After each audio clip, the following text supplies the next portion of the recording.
So good morning. It's Friday the 23rd of July, and we're using a novel way to talk to you today about a very important subject. And that's the whole question of redesign and reorganization at Volkswagen Canada. But before I start on that, let me tell you that we absolutely understand the difficult times that you, the dealers, are suffering under right now. And we also understand that the whole question of vehicle supply from Mexico hasn't helped you at all. And we're working very, very hard to ensure that this vehicle supply comes right. My feeling is that in the next months, you're going to see some dramatic improvements. And I feel that by the end of this year, we'll be in what I call a normal situation where you can order pretty well what you want. So let me turn for a moment from the daily operating things and talk to you a little bit about this whole question of reorganization, because surely by now you've heard something about it. You know that late last year we reduced our headcount by some 25%.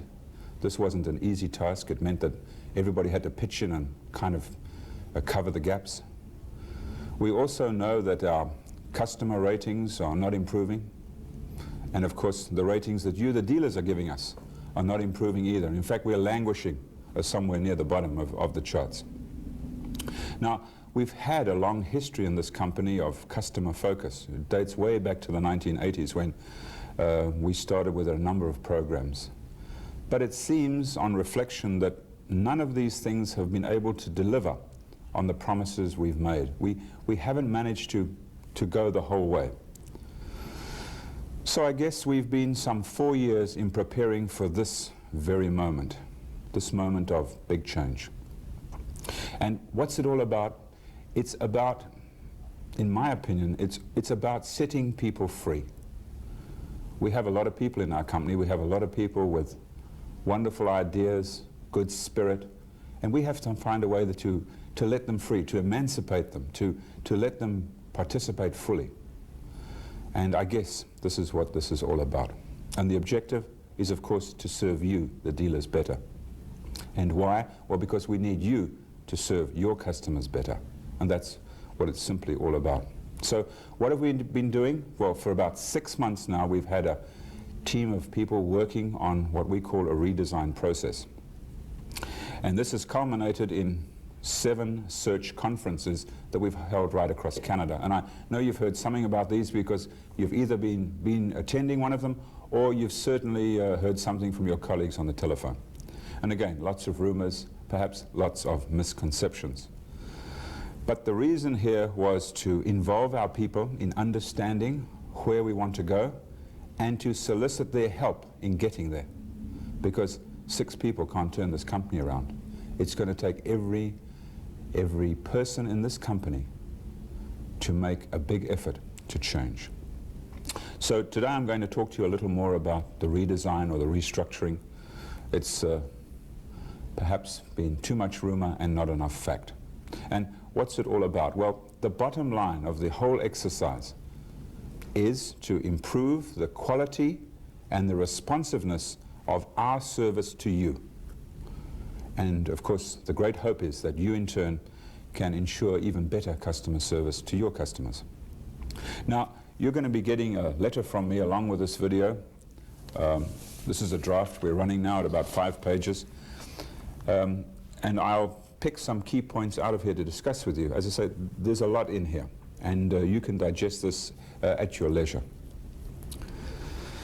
What are the highlights? Well, as I said, the key features of this approach are to significantly shift responsibility and authority for the operations side of our business away from what's classically been known as head office, much closer to you, the retail organization. I think that's perhaps the biggest and boldest move. Secondly, we want to ensure quick, non-bureaucratic decisions get made at the point closest to the customer. Again, something we've been dreaming about for years, but we haven't managed to do it. Thirdly, we want to group people together and resources together in a way that reflects how work gets done and not in our old, functional, and very hierarchical structure. So what we call a process-oriented approach to work.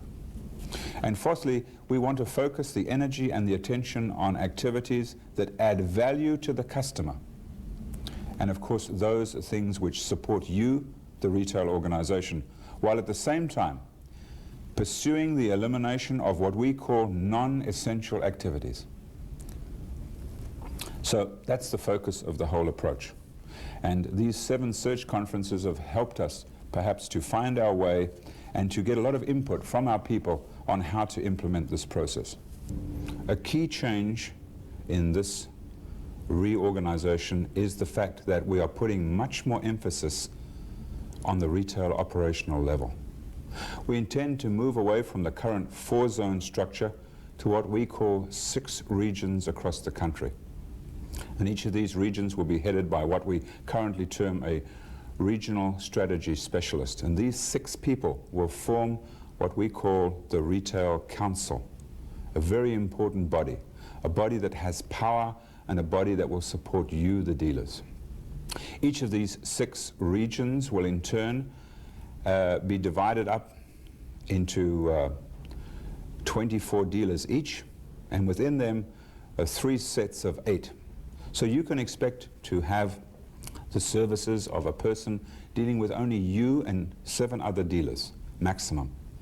And this person will be responsible to you for sales, parts, service, business management, just everything in your business. A single point of contact, and somebody that we've really got to train to the hilt. Somebody that can bring added value to your business. Someone who can really help you to perform better, both financially and for the customer.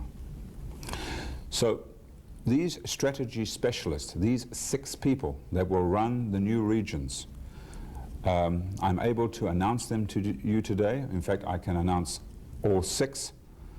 They are Pierre Fregot, Colin Gour, Horst Peter, Jean-Paul Morin, Jack Viney, and John White. And I think gives you recognize that we see a critical role for the function of this council and for the function of the new regions, and we've put our really best people in this area. Now, in recognition of another critical role, and that is the whole question of logistics and supply, we are combining the business of parts and vehicle supply and logistics in one area, and temporarily calling it Parts and Vehicle Order Management. And I'm very pleased to announce the appointment of Eric Gregory as the individual responsible for this new group. This, again, this group of Parts and Vehicle Order Management forms part of the council, because we feel the power needs to be out there with you. They serve you, they need to be with you. So that's the operations area of the business, probably the area in which you have most interest. Another major area is what we call growth opportunity. And this is in recognition of the need to put together activities that handle a subject from start to finish, and not just pass it on from one department to the other. So we brought together many aspects of the vehicle business, of the parts business, and of the service business. We brought them together in order to gain synergies amongst the various areas and actively pursue new opportunities. So we'll achieve this by analyzing consumers' needs and trends, and we call that sensing, by translating these into new product offerings, and we call that product development and pricing, and of course by developing strategies and creating demand for the products, and we call that image and marketing, and finally by communicating to everyone at large their availability, of course, and we call that communications. So in this new approach, for example, technical assistance and information for parts, microfiche, and service bulletins are all put together with things like product planning and our traditional marketing activities. So an interesting cluster of people, remember, what we're currently calling growth opportunity, and I'm pleased to announce that our new import from South Africa, Anthony Denham, will be heading up this group. We think another major activity is what we call organizational enabling, perhaps a big word, but it says we should put together those functions which this organization needs in order to deliver on the promised service levels and on the promised products. And of course, we obviously need to, there are legal requirements and corporate reporting requirements. And we brought these all together and we call them essential support work. Essential support work to help the retail end of the business and to help this company function. And such activities as financial strategy, financial planning, human resources, education, development, information technology, systems, and so on have all been brought together, including Warrilow, our real estate arm, and to drive this very important part of our business, I'm pleased to announce the appointment of Ralph Hessler. The next major block is manufacturing. And you know, in the recent past, we've instituted a lot of changes in manufacturing, a lot of new initiatives. And we've put together the Barry operation and remanufacturing. And I wish to confirm that it will stay this way, and Don Durst will continue his responsibility of heading up that operation. And now perhaps for one of our new ventures, one of the new outcomes of this redesign project, what we call personal transportation solutions. An absolutely new business activity. It's going to be launched as part of this corporate redesign in order to support contact with and a much better understanding of the retail environment. We'll be using our existing database, and we'll be out there probably in retail storefront operations, in shopping malls, high traffic areas, talking to people about their personal transportation needs and how they can be solved. Obviously, we're going to be using this information to help us devise products that people want, and of course services, and of course we can build up an enormous database, and be sure we're going to be using it to sell VW, Audi and Porsche products. And for this new venture, I'm pleased to announce the appointment of Max Feinstein, who's going to lead this new business opportunity. And of course, you the dealers, I think, can benefit a lot from the new developments in this area.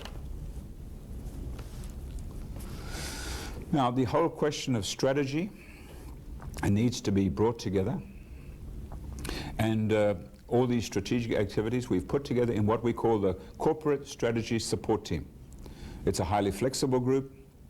It's at the so-called center of this new organization. The team only has 2 permanent members, and the balance of chairs will be on this team will be filled on a sort of rotational basis, on an as-needed basis. And we will fill them with people both within Volkswagen Canada and from outside.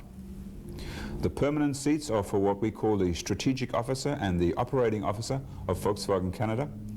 We've currently established 3 rotating chairs for Volkswagen staff from any level in this organization. And as I said, we'll have them on an as-needed basis. In addition, we've created a chair to be occupied by a dealer principal, either on a temporary or permanent basis. And we also have a position for a so-called outsider, depending on the needs of the organization at any point in time. So to start off with, yours truly will fill the posts of strategic officer and operating officer. And the strategy specialists around me will be Warren Ritchie, Sarah Londreville and Laura McClellan. And they are going to have a key short-term responsibility to facilitate this whole redesign implementation. Very important. We have to make it happen quickly, and we must make it happen effectively. So let me move on to another new idea, the idea of a Volkswagen Boutique. We've established that there's an extremely strong need to have a retail learning center, both for our people and for yours. And it has to be a place where new ideas can be tested and where we really can try some new things in an environment where we are not risking all. So we've decided, perhaps in the classical sense, to have a company store, and this will serve as a place where both our people and your people can learn and experiment. Now, we hope to realize this idea in this operation, if you like, in cooperation with you, the dealer organization, and I've chosen not to appoint anybody to head this at the moment because I think that we need to spend more time talking about how this thing can work, and of course how it can work in a non-threatening way for you, the dealers. So the selection process for positions is now on. I've announced the key players, perhaps, By the end of August, we want to have the next level of people announced. And from September through December, we'll use this period to really make it happen. So, ladies and gentlemen, it's perhaps a new beginning for this company. It's perhaps putting our money where our mouth is, in the sense that we really intend to do better by you, the dealers. Because don't you see, in these last years, we just haven't served you well enough. I know there's going to be some difficulties in this transition period. We think we've got teams in place to make sure it happens. We have an enormous groundswell of support within the company. And a lot of people say, well, it's a critical time now with the Jetta introduction. We will not take our eye off the Jetta introduction. We have a team in place to do that job, and they'll stay in place. But we need to do this reorganization. We need to serve you better. Thanks for listening, and please cooperate with us and make this thing really fly. Thank you.